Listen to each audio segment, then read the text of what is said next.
So this is an example of a station plot. This is from March of 2012. Just to go through an example here, we'll take a look at a location here in Missouri, FAM. I'm not even sure which town that is. 64 degrees, the dew point of 45. They have a 20-knot wind out of the west, blowing towards the east, and then this little thing here on the end is the gust. It says the gust is to 39 miles per hour. They are not reporting a pressure. This location over here has a pressure 0 to 1, so that means they dropped the leading 10 because it's between 1 and 50, or 0 and 50. So it's 1002.1 millibars of pressure in that location. So you can see here in Missouri, generally, we're seeing strong winds out of the northwest, or out of the west-northwest. It's 64 here, but it's actually decreasing down into the 40s and the 30s. So some cold air coming in here. Over here in Kentucky, you can see you've got some warmer conditions, 66 degrees there, 75 degrees there, 79 here, so a lot of warm air in this area.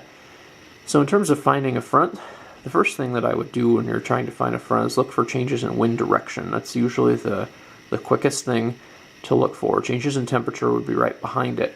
If you go over in this direction, you can see we kind of have a southwest wind with temperatures at 79 and 81 degrees. But just above it there, you have a shift.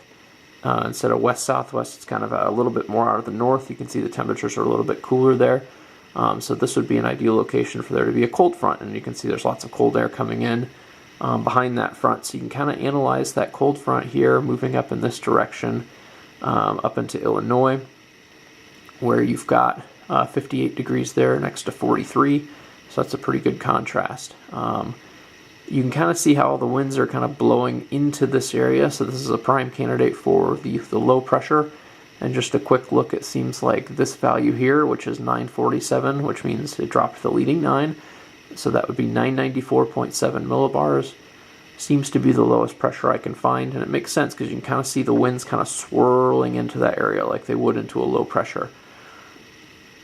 As far as the warm front, you'll notice just to the east of that low pressure system, you've got some easterly winds blowing from east to west in these locations here.